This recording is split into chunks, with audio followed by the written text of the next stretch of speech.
Hey, what's up? Pradeep here, Assistant Professor of Political Science, Government Law College, Ramanagar. Shout out to Dr. Uma Devi, Assistant Professor of Political Science, GFGC, Vijayanagar. In this session, we are going to look at India and ASEAN. ಈ ಒಂದು ಸಂಚಿಕೆಯಲ್ಲಿ ನಾವು ಭಾರತ ಮತ್ತು ಆಸಿಯಾನಿನ ಬಗ್ಗೆ ಸ್ವಲ್ಪ ಚಿಂತನೆಯನ್ನು ಮಾಡೋಣ. ಬಹಳಷ್ಟು ವರ್ಷಗಳ ಹಿಂದೆ, ನೂರಾರು ವರ್ಷಗಳ ಹಿಂದೆ ಭಾರತ ಮತ್ತು ಈಶಾನ್ಯ ರಾಜ್ಯಗಳ ನಡುವೆ ಉನ್ನತ ಸಂಬಂಧ ಇತ್ತು. ಚೋಳರು ತಮ್ಮ ಸಮಯದಲ್ಲಿ ಥೈಲ್ಯಾಂಡು, ಇಂಡೋನೇಷ್ಯಾ ಮತ್ತು ಹಲವಾರು ಈಶಾನ್ಯ ರಾಜ್ಯಗಳಲ್ಲಿ ತಮ್ಮ ಹೆಜ್ಜೆಯನ್ನು ಇಟ್ಟು ಬಂದಿದ್ದಾರೆ. ಶ್ರೀವಿಜಯ ಎಂಪೈರ್ ಎಸ್ಟಾಬ್ಲಿಷ್ ಮಾಡಿದ್ದು ಅದೇ ಸಮಯದಲ್ಲಿ. ಇವತ್ತು ನಾವು ಆಂಕೋರ್ ವಾಟ್, ಬಲಿ, ಥೈಲ್ಯಾಂಡು ಮತ್ತು ಹಲವಾರು ಜಾಗಗಳಿಗೆ ನಾವು ಭೇಟಿ ಕೊಟ್ಟಾಗ ನಮಗೆ ಆಶ್ಚರ್ಯ ಆಗುತ್ತೆ. ನಮ್ಮಲ್ಲಿರುವಂತಹ ಸಂಸ್ಕೃತಿ, ಪೌರಾಣಿಕ ಕಥೆಗಳು, ರಾಮಾಯಣ, ಮಹಾಭಾರತ ಎಲ್ಲವನ್ನೂ ಕೂಡ ಆ ದೇಶಗಳಲ್ಲಿ ಅವರದೇ ಸಂಸ್ಕೃತಿ ಎಂದು ಅಳವಡಿಸಿಕೊಂಡಿದ್ದಾರೆ. ಅಲ್ಲಿರುವಂತಹ ದೇಗುಲಗಳು ಮತ್ತು ಪ್ರಸಿದ್ಧ ಸ್ಥಳಗಳಲ್ಲಿ ಇರುವಂತಹ ಆರ್ಕಿಟೆಕ್ಚರ್ ಅದನ್ನು ಗಮನಿಸಿದಾಗ ನಾವು ಭಾರತಕ್ಕೆ ಹೋಗಿದ್ದೇವೇನೋ ಅಂತ ಅನಿಸ್ಬಿಡುತ್ತೆ. ಸೊ ಹೀಗಾಗಿ ಆಸಿಯಾನ್ ರಾಷ್ಟ್ರಗಳು ಮತ್ತು ಭಾರತ ಬಹಳ ಉನ್ನತ ಮಟ್ಟದ ಒಂದು ಸಂಬಂಧ ಆ ಕಾಲದಿಂದಲೂ ಇಟ್ಕೊಂಡ್ಬಂದಿದೆ. ಆದರೆ ಭಾರತ ಸ್ವಾತಂತ್ರ್ಯವನ್ನು ಅನುಭವಿಸಿದ ನಂತರದಲ್ಲಿ ಸ್ವಲ್ಪ ಬಿಕ್ಕಟ್ಟು ಆಗಿತ್ತು. ಇದಕ್ಕೆ ಮೂಲವಾದ ಕಾರಣ ಶೀತಲ ಸಮರ. ಯಾವಾಗ ಭಾರತ ಈ ಶೀತಲ ಸಮರದ ಎರಡು ಪಣಗಳ ಮಧ್ಯದಲ್ಲಿ ಸಿಗಾಕೊಂಡಿತ್ತೋ ಆ ಸಮಯದಲ್ಲಿ ಇಡೀ ವಿಶ್ವವೇ ಒಳಗೋಗಿತ್ತು. ಈಶಾನ್ಯ ರಾಷ್ಟ್ರಗಳು ಈ ಎರಡೂ ಪಣಗಳ ಆ ಸಮಯದಲ್ಲಿ ಸುಮಾರು 1945ರಿಂದ 90ರವರೆಗೂ ಕೂಡ ಸೋವಿಯತ್ ರಷ್ಯಾ ಮತ್ತು ಅಮೇರಿಕಾದ ನಡುವೆ ನಡೆಯುವಂತಹ ಶೀತಲ ಸಮರದ ಕುಸ್ತಿಯಲ್ಲಿ ಸಿಗಾಕೊಂಬಿಟ್ಟಿರುತ್ತೆ. ಆ ಒಂದು ಕಾರಣಕ್ಕೋಸ್ಕರ ಭಾರತ ಮತ್ತು ಈಶಾನ್ಯ ರಾಷ್ಟ್ರಗಳ ನಡುವೆ ಉನ್ನತ ಮಟ್ಟದ ಸಂಬಂಧಗಳು ಇರಲಿಲ್ಲ. ಆದರೆ ಸೋವಿಯತ್ ಯೂನಿಯನ್ ನಾಶವಾದಾಗ, ಶೀತಲ ಸಮರ ಅಂತ್ಯವಾದಾಗ, ಭಾರತವು ತನ್ನ ಆಂತರಿಕ ಆರ್ಥಿಕ ವ್ಯವಸ್ಥೆಯನ್ನು ಉದಾರೀಕರಣ ಮಾಡಿದಾಗ ಸಿಚುಯೇಷನ್ಸು ಚೇಂಜ್ ಆಗತ್ತೆ. PV ನರಸಿಂಹರಾವ್ ಸಮಯದಲ್ಲಿ ಲುಕಿಸ್ಟ್ ಪಾಲಿಸಿ, ಈಶಾನ್ಯ ಕಡೆ ನೋಡೋಣ ಬನ್ನಿ ಅಂತ ಯೋಜನೆ ಶುರುವಾಗುತ್ತೆ. ಯಾಕಂದರೆ ಸುಮಾರು 50 ವರ್ಷಗಳ ಅವಧಿಯಲ್ಲಿ ನಮ್ಮ ಚಿಂತನೆ ಕೇವಲ ಅಮೇರಿಕಾ, ರಷ್ಯಾ, ಪಾಶ್ಚಾತ್ಯ ರಾಷ್ಟ್ರಗಳ ಕಡೆ ಮಾತ್ರ ವಹಿಸ್ತಾ ಇದ್ವಿ. ನಾವು ಈ ಕಡೆ ಮರ್ತೇ ಬಿಟ್ಟಿದ್ವಿ. ಆದರೆ ಈಗ ಮತ್ತೆ ಈಶಾನ್ಯ ರಾಷ್ಟ್ರಗಳ ಜೊತೆಯಲ್ಲಿ ಅವಿಭಾಜ್ಯ ಸಂಬಂಧವನ್ನು ಕಲ್ಪಿಸುವ ಹಾದಿಯಲ್ಲಿ ನಮ್ಮ ದೇಶದ ಆ ಕಾಲದ ಆ ಸಮಯದ ಪ್ರಧಾನಮಂತ್ರಿಯವರು ತಗೊಂಡಿರ್ತಾರೆ. ನಂತರದಲ್ಲಿ ಇದಕ್ಕೆ ರೂಪರೇಷೆಯನ್ನು ಹಾಕ್ಕೊಟ್ಟವರು IK ಗುಜ್ರಾಲ್, ಇಂದರ್ ಕುಮಾರ್ ಗುಜ್ರಾಲ್ರವರು ತಮ್ಮ ಸರ್ಕಾರದಲ್ಲಿ ಈ ಒಂದು ಲುಕಿಸ್ಟ್ ಪಾಲಿಸಿ ಎಂಬುವಂಥದ್ದು ಈಶಾನ್ಯ ರಾಜ್ಯಗಳತ್ತ ನೋಡುವಂತಹ ಯೋಜನೆ ತಮ್ಮ ಸರ್ಕಾರದ ಕೇಂದ್ರ ಬಿಂದುವಾಗಿ ಮಾಡಿಕೊಳ್ತಾರೆ. So there was a strategic shift in India's vision of the world. ನಮ್ಮ ವಿಶ್ವದ ದೃಷ್ಟಿಕೋನ ಯಾವಾಗ ಆ ಒಂದು ಶೀತಲ ಸಮರದ ಹಾದಿಯಲ್ಲಿ, ಪಾಕಿಸ್ತಾನದ ಯುದ್ಧದ ಒಂದು ಛಾವಣಿಯಲ್ಲಿ, ಚೀನಾದ ಒತ್ತಡ ಛಾವಣಿಯಲ್ಲಿ ಸಿಗಾಕೊಂಡ್ಬಿಟ್ಟಿರುತ್ತೋ, ಆದರೆ 1990s ನಂತರದಲ್ಲಿ ಹೊಸದಾಗಿರುವಂತಹ ಅನುಭವ, ಹೊಸದಾಗಿರುವಂಥ ದೃಷ್ಟಿಕೋನ, ಹೊಸದಾಗಿರುವಂತಹ ಪ್ರಗತಿಯ ಹಾದಿ ಶುರುವಾಗುತ್ತೆ. ಸೊ ಈ ಒಂದು ಕಾಲದಿಂದ, ಅಂದರೆ ಈ ಒಂದು ಸಮಯದಿಂದ ಸುಮಾರು 30 ವರ್ಷಗಳಾಯಿತು. ಆವಾಗ ಶುರುವಾಗಿರುವಂತಹ ಭಾರತ ಮತ್ತು ಆಸಿಯಾನಿನ ಒಂದು ಸಂಬಂಧ ಇವತ್ತು ಭಾಳ ಉನ್ನತ ಮಟ್ಟಕ್ಕೆ ಹೋಗಿದೆ ಅಂತ ಹೇಳಲಿಕ್ಕೆ ನಾವು ಹೆಮ್ಮೆ ಪಡಬೇಕು. ಈ ಸಂಬಂಧ ಆಸಿಯಾನ್ ರಾಜ್ಯಗಳ ನಡುವೆ ವೈಯಕ್ತಿಕವಾಗಿರುವಂಥ ಭಾರತ ಮತ್ತು ಆ ಇತರ ರಾಷ್ಟ್ರಗಳ ಸಂಬಂಧಗಳಾಗಿರ್ಬೋದು, ಅಥವಾ ಪ್ರಾದೇಶಿಕವಾಗಿ ಇಡೀ ಆಸಿಯಾನಿನ ಒಟ್ಟಾಗಿ ಭಾರತದ ಸಂಬಂಧವನ್ನು ಸ್ವೀಕಾರ ಮಾಡ್ಬೋದು, ಅಥವಾ ಪ್ರಾಂತ್ಯಗಳ ನಡುವೆ ಆಗುವಂತಹ ಸಂಬಂಧಗಳಾಗಿರ್ಬೋದು, ಎಲ್ಲವೂ ಕೂಡ ಉನ್ನತದ ಮಟ್ಟದ ಸಂಬಂಧ ಆಗಿದೆ ಅಂತ ನಾವಿಲ್ಲಿ ಹೇಳ್ಬೋದು. ಆದರೆ ಒಂದು ವಿಷಯ ಭಾಳ ಮುಖ್ಯವಾಗಿ ನಾವು ಗಮನಿಸಬೇಕು. ಅದೇನು ಅಂತ ಹೇಳಿದ್ರೆ, ಈ ಸಂಬಂಧದಲ್ಲಿ ಅಡಿಪಾಯ ಆಗಿರುವಂಥದ್ದು ಆರ್ಥಿಕ ಸಂಬಂಧ.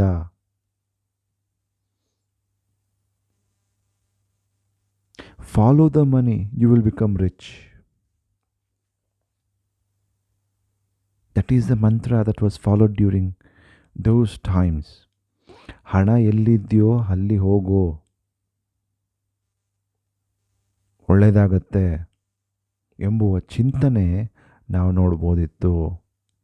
ಸೊ ನಾವು ಭಾರತ ಮತ್ತು ಆಸಿಯಾನ್ ಸಂಬಂಧಗಳನ್ನ 3 ಹಂತದಲ್ಲಿ ಅಥವಾ 3 ಘಟಕದಲ್ಲಿ ನಾವು ನೋಡ್ಬೋದು. ಒಂದು ಆರ್ಥಿಕ ಸಂಬಂಧ, ರಾಜಕೀಯ ಸಂಬಂಧ ಮತ್ತು ಕಾರ್ಯತಂತ್ರದ ಸಂಬಂಧ. We can see the relationship between India and ASEAN in 3 frameworks: economic relations, political relations, and strategic relations. ನಾ ಈಗಾಗಲೇ ಹೇಳ್ದಂಗೆ ಅತ್ಯಂತ ಮುಖ್ಯವಾಗಿ ಇರುವಂಥದ್ದು ಆರ್ಥಿಕ ಸಂಬಂಧ. ಸೊ ನಾವು ಭಾರತ ಮತ್ತು ಆಸಿಯಾನಿನ ಅರ್ಥವ್ಯವಸ್ಥೆಯನ್ನು ಗಮನಿಸಿದಾಗ, ಇಲ್ಲಾಗುವಂತಹ ಟ್ರೇಡ್ ಪ್ಯಾಕ್ಟ್ಸ್ಗಳು ಗಮನಿಸಿದಾಗ, ಇಲ್ಲಾಗುವಂತಹ ಹೂಡಿಕೆ, ಇನ್ವೆಸ್ಟ್ಮೆಂಟು ನಾವು ನೋಡಿದಾಗ ನಮಗೆ ಆಶ್ಚರ್ಯವಾಗುತ್ತೆ. ಇಷ್ಟೊಂದು ಹಣ ಇಲ್ಲಿ ಇದೆಯಾ? ನಾವು ಯಾಕೆ ಇಷ್ಟು ವರ್ಷಗಳು ಕೇವಲ ಪಾಶ್ಚಾತ್ಯ ದೇಶಗಳ ಮೊರೆ ಮಾಚಿದ್ವಿ? ಸೊ ಆಸಿಯಾನ್ ಮತ್ತು ಭಾರತ ರಾಷ್ಟ್ರಗಳ ನಡುವೆ ಅವಿಭಾಜ್ಯವಾಗಿರುವಂಥ ಆರ್ಥಿಕ ಬಂಧನಗಳನ್ನು ನಾವು ನೋಡ್ಬೋದು. ಕೆಲವು ಅಂಕಿಅಂಶಗಳನ್ನ ನಾವು ಗಮನಿಸಿದಾಗ ನಮಗೆ ಈ ನಿಜಾಂಶ ಹೊರಗಡೆ ಬರುತ್ತೆ. The main policy between India and ASEAN in economic aspects is to promote economic exchanges in the field of trade, foreign direct investment and joint venture. ವ್ಯಾಪಾರ, ವಿದೇಶಿ ಹೂಡಿಕೆ ಅಥವಾ ವಿದೇಶಿ ಬಂಡವಾಳ ಮತ್ತು ಒಟ್ಟಾಗಿ ರಾಷ್ಟ್ರಗಳು ಸೇರಿಕೊಂಡು ಏನೋ ಒಂದು ವಿಶೇಷವಾಗಿರುವಂತಹ ಕೆಲಸಗಳನ್ನ ಮಾಡುವಂಥದ್ದು. ಈ 3 ಏರಿಯಾಗಳಲ್ಲಿ ಉನ್ನತ ಮಟ್ಟದ ಸಾಧನೆನ ಮಾಡಿದೆ ಅಂತ ನಾವು ಗಮನಿಸ್ಬೋದು. 2008-9 ಅಂಕಿಅಂಶನ ನೋಡಿದಾಗ ಭಾರತ ಆಸಿಯಾನ್ ಪ್ರಾಂತ್ಯಕ್ಕೆ ಅಥವಾ ಆಸಿಯಾನ್ ರಾಷ್ಟ್ರಗಳಿಗೆ 2008-9 ನೋಡಿದಾಗ India exports to ASEAN a total of about $19.14 billion. ನಮ್ಮ ಪದಾರ್ಥಗಳು ಆಸಿಯಾನ್ಗೆ ಎಕ್ಸ್ಪೋರ್ಟ್ ಆಗಿರುವಂಥದ್ದು ಭಾರತದಿಂದ ಆಸಿಯಾನಿಗೆ $19.14 billion. ಒಟ್ಟಾರೆ 2002ರಲ್ಲಿ ಭಾರತದಿಂದ ಆಸಿಯಾನ್ಗೆ ಎಕ್ಸ್ಪೋರ್ಟು, ಆಸಿಯಾನಿಂದ ಭಾರತಕ್ಕೆ ಇಂಪೋರ್ಟ್ ಮಾಡುವಂಥದ್ದು ಮೌಲ್ಯಗಳನ್ನ ನೋಡಿದಾಗ $70 billion. India's overall FDI in ASEAN was insignificant. Of course ಆ ಸಮಯದಲ್ಲಿ ಭಾರತ, ನಮ್ಮ ದೇಶ, ಆಸಿಯನ್ ರಾಷ್ಟ್ರಗಳಿಗೆ ನಮ್ಮ ಭಾರತದ ಹಣ ಹೋಗ್ತಿರುವಂಥದ್ದು ಇನ್ವೆಸ್ಟ್ಮೆಂಟಿನ ಉದ್ದೇಶಕ್ಕಾಗಿ ಭಾಳ ಮಿತವಾಗಿರುವಂಥದ್ದು. ಅತಿ ಹೆಚ್ಚಾಗಿ ನಾವು ಹಣ ಹಾಕ್ತಿರುವಂಥದ್ದು ಸಿಂಗಪೂರಿಗೆ. ಅಲ್ಲಿರುವಂಥ ಇನ್ಫಾರ್ಮೇಷನ್ ಟೆಕ್ನಾಲಜಿ ಇನ್ಫ್ರಾಸ್ಟ್ರಕ್ಚರು ಮತ್ತು ಕೆಲವು ಪೆಟ್ರೋಕೆಮಿಕಲ್ಸ್ ಕಾರ್ಖಾನೆಗಳಿಗೆ ನಾವು ಇನ್ವೆಸ್ಟ್ ಮಾಡಿದ್ವಿ. ಅದು ಬಿಟ್ಟರೆ ಬಹುತೇಕವಾಗಿ ನಾವು ಅತಿ ಹೆಚ್ಚಾಗಿ ಆಸಿಯಾನ್ ರಾಷ್ಟ್ರಗಳಿಗೆ, ಇತರ ರಾಷ್ಟ್ರಗಳಿಗೆ ನಾವು ಹೂಡಿಕೆ ಮಾಡಲಿಕ್ಕೆ ಹೋಗಲಿಲ್ಲ. 2010ನಲ್ಲಿ ಸುಮಾರು 28 ಪ್ರಾಜೆಕ್ಟ್ಗಳು ಕೇವಲ ಮಲೇಷ್ಯಾ ಕಂಪನಿಗಳ ಜೊತೆ ನಾವು ಮಾಡ್ಕೊಂಡಿದ್ವಿ, ವರ್ತ್ ಅಬೌಟ್ $1.8 ಬಿಲಿಯನ್. ಆದರೆ ನೋಡಿ, ಆಸಿಯಾನಿಂದ ಇಂಡಿಯಾಗೆ ಎಷ್ಟು ಬರ್ತಾ ಇದೆ ಅಂತ ಹೂಡಿಕೆ. The FDI inflow into India from ASEAN between 2000 to December 2016, ಅಂದರೆ 16 ವರ್ಷಗಳ ಅವಧಿಯಲ್ಲಿ ನಾವು ಗಮನಿಸಿದಾಗ ಆಸಿಯಾನ್ ರಾಷ್ಟ್ರಗಳಿಂದ ಭಾರತಕ್ಕೆ ವಿದೇಶಾಂಗ ವಿನಿಮಯ ಅಥವಾ ವಿದೇಶಾಂಗ ಹೂಡಿಕೆ ಬರ್ತಿರುವಂಥದ್ದು it is about $54.97 billion, which is almost equivalent to 16.81% of the total cumulative inflow received by India during the same period. ಅಂದರೆ ಇಡೀ ವಿಶ್ವದಲ್ಲಿ ಭಾರತಕ್ಕೆ ಇನ್ವೆಸ್ಟ್ಮೆಂಟ್ ಬಂದಿರುವಂಥದ್ದು FDI ಮೂಲಕ ನಾವು ಗಮನಿಸಿದಾಗ ಆಸಿಯಾನಿನ ಶೇರು ಸುಮಾರು 16.81% ಇತ್ತು. ಸೊ ಭಾರತದಿಂದ ಆಸಿಯಾನ್ಗೆ FDI ಎಷ್ಟು ಹೋಗ್ತಾ ಇತ್ತು ಇದೇ ಅವಧಿಯಲ್ಲಿ ಗಮನಿಸಿದಾಗ? If you look at statistics from 2007 to 2015, ಅದು ನಮ್ಮ ಹಣಕಾಸಿನ ಮಂತ್ರಾಲಯದಿಂದ ಸಿಕ್ಕಿರುವಂಥ ಮಾಹಿತಿ ಇದು. It is a data which was given by ministry of finance. ಇಂಡಿಯಾಯಿಂದ ಆಸಿಯಾನ್ಗೆ ಹೋಗುವಂತಹ ಬಂಡವಾಳ $38.67 ಬಿಲಿಯನ್. ಇದು ಯಾಕೆ ಭಾಳ ಇಂಪಾರ್ಟೆಂಟ್ ಅಂತ ಹೇಳಿದ್ರೆ, it also shows India is becoming richer. Bharat ಶ್ರೀಮಂತವಾಗ್ತಾ ಇದೆ. ಒಂದು ಸಮಯದಲ್ಲಿ ನಾವು ಇನ್ವೆಸ್ಟ್ ಮಾಡಲಿಕ್ಕೆ ನಮ್ಮ ಹತ್ರ ದುಡ್ಡು ಇರ್ತಿರ್ಲಿಲ್ಲ ಅಲ್ಲಿ. ಆದರೆ ವ್ಯಾಪಾರ ಆಗಬೇಕು ಅಂದರೆ ಎರಡು ಕಡೆಯಿಂದನೂ ಆಗಬೇಕಲ್ವಾ? ನಾವು ಕೇವಲ ವಿದೇಶಾಂಗದ ಹಣ ವಿದೇಶ ರಾಷ್ಟ್ರಗಳ ಹಣ ನಮ್ಮ ದೇಶದೊಳಗೆ ಬರಬೇಕು ಅಂತ ನಾವು ಕೂತ್ಕೊಂಡ್ಬಿಟ್ರೆ ಅವ್ರು ಇಂಟ್ರೆಸ್ಟ್ ನೋಡಿಸೋದಿಲ್ಲ. ಆಯಿತು, ನಾನು ನಿಮ್ಮಲ್ಲಿ ಇನ್ವೆಸ್ಟ್ ಮಾಡ್ತೀವಿ, ನೀವು ನನಗೇನು ಮಾಡ್ತೀರಾ? ಸೊ ಹಾಗಾಗಿ ಭಾರತನೂ ಕೂಡ ಇನ್ವೆಸ್ಟ್ ಮಾಡ್ತಾ ಇದೆ. ಅವರು $54.97 ಬಿಲಿಯನ್ ನಮ್ಮ ಮೇಲೆ ಇನ್ವೆಸ್ಟ್ ಮಾಡಿದ್ರೆ ನಮ್ಮ ದೇಶಕ್ಕೆ, ನಾವು ಅವ್ರ ದೇಶದ ಕಂಪನಿಗಳಿಗೆ, ಕಾರ್ಖಾನೆಗಳಿಗೆ, ಇತರ ಕೈಗಾರಿಕೆ ವ್ಯವಸ್ಥೆ, ಅವರ ಆಂತರಿಕ ವ್ಯವಸ್ಥೆಗೆ ನಾವು ಇನ್ವೆಸ್ಟ್ ಮಾಡಿರುವಂಥದ್ದು $38.67 ಬಿಲಿಯನ್. Significant amount. ಲೇಟೆಸ್ಟ್ ಡೇಟಾಗಳು ನೋಡೋಣ ಏನು ಸೂಚಿಸುತ್ತೆ ಅಂತ. ಆಸಿಯಾನ್ ಇಂಡಿಯಾ ಬೈಲ್ಯಾಟ್ರಲ್ ಟ್ರೇಡ್, ಇಬ್ಬರು ಜೊತೆಗೂಡಿ ಮಾಡುವಂಥ ವ್ಯಾಪಾರ ಪ್ರತಿ ವರ್ಷವೂ ಕೂಡ 11.2% ಬೆಳೀತು. From $2.9 billion in 1993 to $12.1 billion in 2003. ಕೇವಲ 10 ವರ್ಷದಲ್ಲಿ ಇದರ ಬೆಳವಣಿಗೆ ನೋಡಿ. ನಮ್ಮ ದೇಶ ಯಾವಾಗ ಉದಾರೀಕರಣದ ಹಾದಿಯನ್ನು ತಗೊಳ್ತೋ, ಖಾಸಗೀಕರಣ, ಉದಾರೀಕರಣ, ಜಾಗತೀಕರಣದ ಒಂದು ಹಂತದಲ್ಲಿ ನಾವು ನೋಡಿದಾಗ ನಮ್ಮಲ್ಲಿರುವಂಥ ಆರ್ಥಿಕ ಅಭಿವೃದ್ಧಿ, ಎಸ್ಪೆಷಲಿ ಆಸಿಯಾನ್ ರಾಷ್ಟ್ರಗಳೊಡನೆ, it grew to 11.2%, more than what India was growing. So ಇದು ಭಾರತದ ಗ್ರೋತ್ ರೇಟ್ಗಿಂತ ಅಧಿಕವಾಗಿ ನಾವು ನೋಡ್ತೀವಿ. ಜಸ್ಟ್ ನೋಡಿ, $2.9 ಬಿಲಿಯನ್ ಇಂದ $12.1 billion,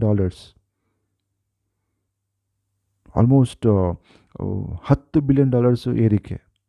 the two way trade experienced negative growth by 4.8%, from 80.94 billion in 2018 to 77.5 billion in 2019. ಈ 18-19ನಲ್ಲಿ ಇಡೀ ವಿಶ್ವದಲ್ಲಿ ಆರ್ಥಿಕ ಸಮಸ್ಯೆ ಆಗಿರುತ್ತೆ. ಇದಕ್ಕೆ ಎಕನಾಮಿಕ್ ರೆಸಿಷನ್ ಅಂತ ಕರಿತೀವಿ.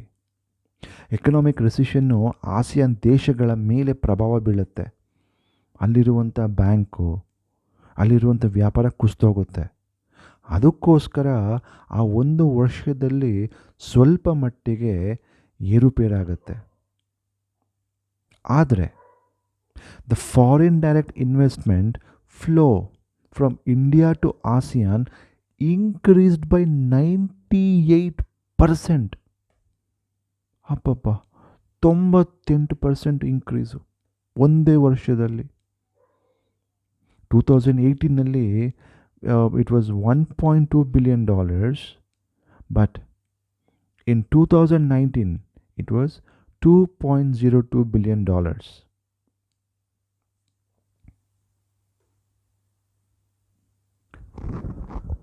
ಮುಂದುವರಿತಾ ಇನ್ನು ಕೆಲವಾರು ಆರ್ಥಿಕ ವಿಷಯಕ್ಕೆ ಸಂಬಂಧಪಟ್ಟಂಥ ಕೆಲವು ಚಿಂತನೆಗಳನ್ನ ನೋಡೋಣ.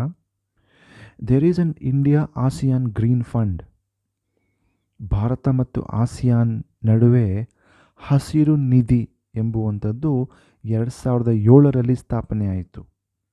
With about $5 million of funding. $5 million ಪರಿಸರದ ಬದಲಾವಣೆಗೆ ಸಂಬಂಧಪಟ್ಟಂತೆ ಇದಕ್ಕೆ ಬೇಕಾಗಿರುವಂಥ ತಂತ್ರಜ್ಞಾನ, ಆವಿಷ್ಕಾರ ಅಥವಾ ಆ ಒಂದು ಸಮಸ್ಯೆನ ಬಗೆಹರಿಸುವಂತಹ ಸೊಲ್ಯೂಷನ್ಸ್ನ ಕಂಡುಹಿಡಿಯಲಿಕ್ಕೋಸ್ಕರ ಸುಮಾರು $5 million ಸೆಳೆಲಿಡಲಾಯಿತು. ಆ್ಯಂಡ್ ಆಲ್ಸೋ ಈ ಟೂರಿಸಂ ಸೆಕ್ಟ್ರಲ್ಲೂ ಕೂಡ ಭಾಳ ಉತ್ತಮ ರೀತಿಯಲ್ಲಿ ಆಸಿಯಾನ್ ಮತ್ತು ಭಾರತ ಬೆಳೀತಾ ಇದೆ. 2002ರಲ್ಲಿ ಭಾರತ ಸರ್ಕಾರ ಮತ್ತು ಆಸಿಯಾನ್ ನಡುವೆ ಅಗ್ರಿಮೆಂಟ್ ಆಗುತ್ತೆ, ಆಸಿಯಾನ್ ಇಂಡಿಯಾ ಟೂರಿಸಂ ಮಿನಿಸ್ಟರ್ ಮೀಟಿಂಗಲ್ಲಿ. ಅದಕ್ಕೆ 3rd ATM plus India meeting ಅಂತ ಕರೀತಾರೆ. ಇಲ್ಲಿ ಎರಡೂ ರಾಷ್ಟ್ರಗಳು ಉನ್ನತ ಮಟ್ಟದ ಪ್ರವಾಸೋದ್ಯಮದ ಬಗ್ಗೆ ಅವರು ಚರ್ಚೆ ಮಾಡ್ತಾರೆ. India was actually the first dialogue partner to sign MOU to strengthen tourism cooperation with ASEAN. ಜೊತೆಯಲ್ಲಿ there is a particular forum, it is called India ASEAN Business Council. So India ASEAN Business Council, or AIBC, it is a forum of eminent leaders of business in ASEAN as well as in India. Bharat ಮತ್ತು ಆಸಿಯಾನಲ್ಲಿರುವಂತಹ ಉನ್ನತ ಮಟ್ಟದ ಬಿಸ್ನೆಸ್ಮ್ಯಾನ್ಗಳು ಈ ಒಂದು ಕೌನ್ಸಿಲ್ನಲ್ಲಿ ಇರ್ತಾರೆ. ಯಾವಾಗ ASEAN ಮತ್ತು ಭಾರತದ ಆರ್ಥಿಕ ಮಂತ್ರಿಗಳ ಸಭೆ ನಡೆಯುತ್ತಲ್ಲ, ಅದೇ ಸಮಯದಲ್ಲಿ ಈ ಬಿಸ್ನೆಸ್ ಲೀಡರ್ಗಳು ಕೂಡ ಹೋಗಿ ಅಲ್ಲಿ ಸಭೆನ ನಡೆಸ್ತಾರೆ ಎಕ್ಸ್ಪ್ಲೋರ್ ಮಾಡಲಿಕ್ಕೆ. ಇದ್ರ ಜೊತೆಗೆ ಕೃಷಿಗೆ ಸಂಬಂಧಪಟ್ಟಂಥ ಒಪ್ಪಂದಗಳು ಕೂಡ ನಾವು ಮಾಡ್ಕೊಂಡಿದ್ದೀವಿ. ಭಾರತ ಆಸಿಯಾನ್ ಕೃಷಿಗೆ ಸಂಬಂಧಪಟ್ಟ, ಆಮೇಲೆ ಆಹಾರ ಭದ್ರತೆಗೆ ಸಂಬಂಧಪಟ್ಟಂಥ ಇದು, ಮಾಹಿತಿ ತಂತ್ರಜ್ಞಾನ, ಸಂಶೋಧನೆ, ಪ್ರಗತಿ ಹೊಂದಿರುವಂತಹ ಹಲವಾರು ಪ್ರಾಜೆಕ್ಟ್ಗಳು, ವ್ಯವಸಾಯ, ಅರಣ್ಯಕ್ಕೆ ಸಂಬಂಧಪಟ್ಟಂತಹ ಕೈಗಾರಿಕೆಗಳ ಬಗ್ಗೆ ಮತ್ತು ಮಾನವ ಸಂಪನ್ಮೂಲಗಳನ್ನು ಅಭಿವೃದ್ಧಿಗೊಳಿಸುವ ಬಗ್ಗೆ ಹಲವಾರು ಒಪ್ಪಂದಗಳನ್ನ ನಾವು ಆಸಿಯಾನ್ ಜೊತೆ ಮಾಡಿಕೊಂಡಿದ್ದೀವಿ. ಇದ್ರ ಜೊತೆಯಲ್ಲಿ $75 million ಹೊಸದಾಗಿ ಪ್ರಾಜೆಕ್ಟ್ ಅಭಿವೃದ್ಧಿ ನಿಧಿ ಅಂತ ಭಾರತ ಮಾಡಿದೆ. ಆಸಿಯಾನ್ ಮತ್ತು ಭಾರತದ ನಡುವೆ ತಗೊಳ್ಳುವಂತಹ ಹಲವಾರು ಪ್ರಾಜೆಕ್ಟ್ಗಳಿಗೆ, ಯೋಜನೆಗಳಿಗೆ ಈ ಒಂದು ನಿಧಿನ ಬಳಸಲಾಗುತ್ತೆ. ಇದು ಆರ್ಥಿಕ ಸಂಬಂಧಗಳಾಗಿದ್ದರೆ, ರಾಜಕೀಯ ಸಂಬಂಧ ಹೇಗಿದೆ ನೋಡೋಣ ಬನ್ನಿ. ಇದು ರಾಜಕೀಯ ವ್ಯವಸ್ಥೆಗೂ ಸಂಬಂಧಪಟ್ಟಂತೆ ಹಲವಾರು ಒಪ್ಪಂದಗಳನ್ನ ಭಾರತ ಮಾಡಿಕೊಂಡಿದೆ. India is a dialogue partner of ASEAN. ಆಸಿಯಾನಿನ ಸದಸ್ಯ ರಾಷ್ಟ್ರವಲ್ಲ, ಬಟ್ ಆದರೆ ವಿಶೇಷವಾಗಿ ಡೈಲಾಗ್ ಪಾರ್ಟ್ನರ್ ಅಂತ, ಸಂಭಾಷಣೆ ಮಾಡುವಂತಹ ಒಂದು ರಾಷ್ಟ್ರ ಅಂತ ಪರಿಗಣಿಸಿದೆ ASEAN. India has A deeper bilateral cooperation between ASEAN and India.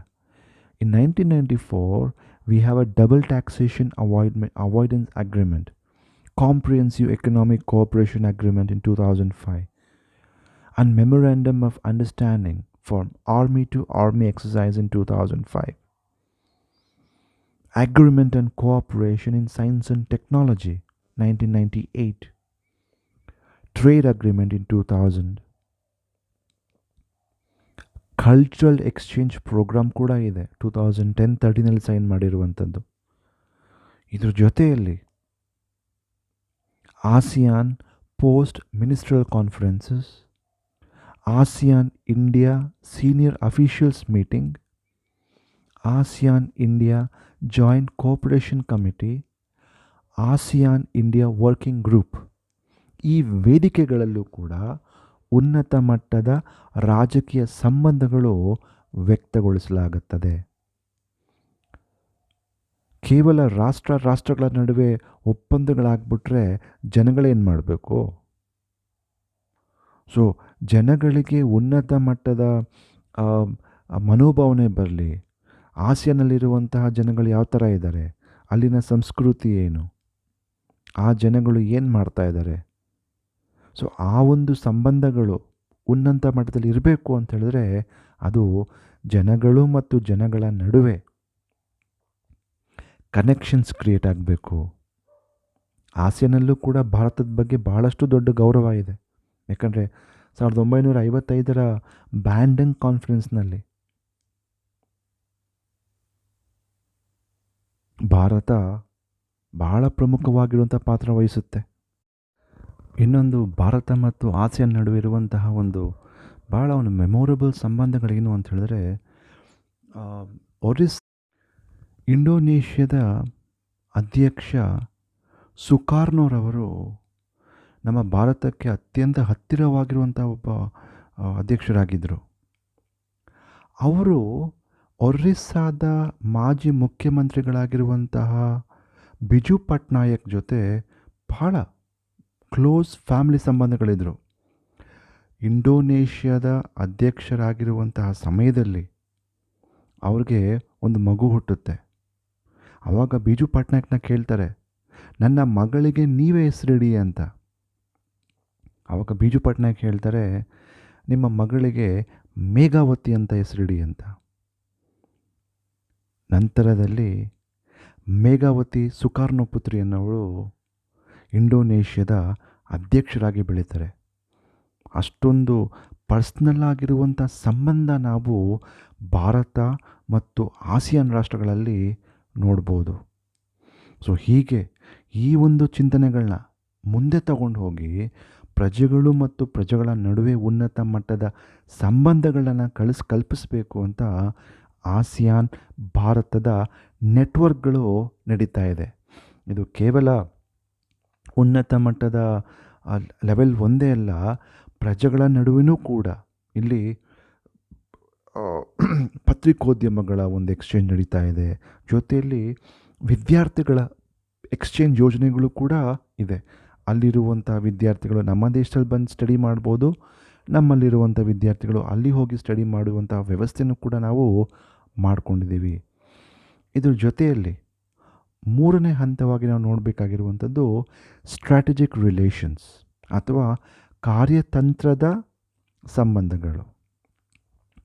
ಅಂದರೆ ಫಾರ್ ಎಕ್ಸಾಂಪಲ್, ಇದು ರಾಷ್ಟ್ರದ ಭದ್ರತೆಗೆ ಸಂಬಂಧಪಟ್ಟಿರುವಂಥ ಒಂದು ಸಂಬಂಧ. ನೀವು ನೋಡಿರ್ಬೋದು, ಇವತ್ತಿನ ದಿನಗಳಲ್ಲಿ ಚೀನಾ ರಾಷ್ಟ್ರ ಯಾವ ರೀತಿಯಲ್ಲಿ ವೇಗವಾಗಿ ತನ್ನ ಶಕ್ತಿನ ಪ್ರದರ್ಶನ ಮಾಡ್ತಾ ಇದೆ. ಈ ಚೀನಾದ ಪ್ರಭಾವ ಎಷ್ಟು ಸ್ಟ್ರಾಂಗ್ ಆಗಿದೆ ಅಂತ ಹೇಳಿದ್ರೆ, ಅದು ಕೇವಲ ಅದರ ಸುತ್ತಮುತ್ತ ಇರುವಂತಹ ವಿಯೆಟ್ನಾಮು, ಫಿಲಿಪೀನ್ಸು, ಬ್ರೂನಿ, ಇಂಡೋನೇಷ್ಯಾ ಅದೊಂದೇ ಅಲ್ಲ, ಭಾರತದ ಮೇಲೂ ಕೂಡ ಪರಿಣಾಮ ಬೀಳ್ತಾ ಇದೆ. ಅದಕ್ಕೋಸ್ಕರ ಭಾರತ ಉನ್ನತ ಮಟ್ಟದ ಸ್ಟ್ರಾಟಜಿಕ್ ಸಂಬಂಧಗಳನ್ನ ಈ ಒಂದು ಆಸಿಯಾನ್ ರಾಷ್ಟ್ರಗಳೊಡನೆ ನಡೀತಾ ಇದೆ. We have a robust defence cooperation. 2003ರಲ್ಲಿ ನಾವು ASEAN treaty of amity and cooperation ಎಂಬ ಒಂದು ಒಪ್ಪಂದನ ನಾವು ಮಾಡಿಕೊಂಡಿರ್ತೀವಿ. ಇದರಲ್ಲಿ ಆತಂಕವಾದವನ್ನು ನಿಗ್ರಹಿಸುವ ಒಪ್ಪಂದ ನಡೆಯುತ್ತೆ. ಅದಾದ ನಂತರ 1995ರ ನಂತರದಲ್ಲಿ ಆಲ್ಮೋಸ್ಟ್ 2 ವರ್ಷಕ್ಕೊಮ್ಮೆ ಸಮುದ್ರದಲ್ಲಿ ನಮ್ಮ ಯುದ್ಧ ನೌಕೆಗಳು, ಆಸಿಯಾನ್ ರಾಷ್ಟ್ರಗಳ ಯುದ್ಧ ನೌಕೆಗಳು ಒಟ್ಟುಗೂಡಿ ಯುದ್ಧದ ಅಭ್ಯಾಸವನ್ನು ಮಾಡುವಂಥದ್ದು. ನಮ್ಮಲ್ಲಿರುವಂಥ ಇಸ್ರೋ ಬಾಹ್ಯಾಕಾಶ ಮತ್ತು ರಾಕೆಟ್ ಸೈನ್ಸ್ಗಳಿಗೆ ಸಂಬಂಧಪಟ್ಟ ಈ ಒಂದು ಸಂಸ್ಥೆ ಆಸಿಯಾನ್ ಜೊತೆ ಸೇರಿಕೊಂಡು ಹಲವಾರು ಪ್ರಾಜೆಕ್ಟ್ಗಳನ್ನ ಕೈ ತಗೊಂಡಿದೆ. Example, establishment of tracking and data reception station and data processing facility at Ho Chi Minh City, Vietnam. Upgradation of tracking telemetry and command center at Biak, Indonesia. Training of ASEAN personnel in space science and technology at Center for Space Science and Technology Education in Asian Pacific. ಅಂದರೆ ನಮ್ಮಲ್ಲಿರುವಂಥ ವಿಜ್ಞಾನಿಗಳು ASEAN ರಾಷ್ಟ್ರಗಳಿಗೆ ಹೋಗಿ ಅಲ್ಲಿ ತರಬೇತಿಗಳನ್ನು ಕೊಡುವಂಥದ್ದು ಮತ್ತು ನಮ್ಮ ಸಂಶೋಧನೆಯನ್ನು ಬಳಸಿ ಅಲ್ಲಿ ವಿಶೇಷವಾಗಿರುವಂತಹ ವೈಜ್ಞಾನಿಕ ಸಲಹೆ ಸೂಚನೆ ಉಪಕರಣಗಳ ಬಗ್ಗೆ ತಿಳಿಸ್ಕೊಡುವಂಥದ್ದು ಮತ್ತು ಅನುಷ್ಠಾನಗೊಳಿಸುವಂಥದ್ದು ಎಲ್ಲವನ್ನೂ ಕೂಡ ಮಾಡ್ಕೊಂಡ್ಬಂದಿದೆ. ಸೊ ಈ ರೀತಿಯಲ್ಲಿ ಭಾರತ ಆಸಿಯಾನ್ ನಡುವೆ ಉನ್ನತ ಮಟ್ಟದ ಸಂಬಂಧಗಳನ್ನ ನಾವು ನೋಡ್ಬೋದು. ಭಾರತವೂ ಕೂಡ ಅತ್ಯಂತ ಉನ್ನತ ಮಟ್ಟದ ಡೈಲಾಗ್ ಪಾರ್ಟ್ನರ್ ಆಗಿದೆ. ಆಮೇಲೆ ಇವೆಲ್ಲವೂ ಕೂಡ ಕಾರಣ ಏನು ಅಂತ ಹೇಳಿದ್ರೆ 1990ರಲ್ಲಿ ನಾವು ಲುಕ್ ಈಸ್ಟ್ ಪಾಲಿಸಿ ಅಥವಾ ಈಶಾನ್ಯದ ಕಡೆ ನೋಡುವಂತಹ ಯೋಜನೆನ ನಾವು ಹಮ್ಮಿಕೊಂಡಿದ್ವಿ. ಒಳ್ಳೆ ರೀತಿಯಾಗಿರುವಂಥ ಆರ್ಥಿಕ ವ್ಯವಸ್ಥೆ, ಆರ್ಥಿಕ ಸಂಬಂಧಗಳು, ರಾಜಕೀಯ ಸಂಬಂಧಗಳು ಮತ್ತು ಅತಿ ಮುಖ್ಯವಾಗಿ ಇತ್ತೀಚಿನ ದಿನಗಳಲ್ಲಿ ಕಾರ್ಯತಂತ್ರದ ಸಂಬಂಧಗಳನ್ನು ಕೂಡ ಎರಡು ಭಾರತ ಮತ್ತು ಆಸಿಯಾನ್ ಹೊಂದಿದೆ ಅಂತ ನಾವು ಹೇಳ್ಬೋದು.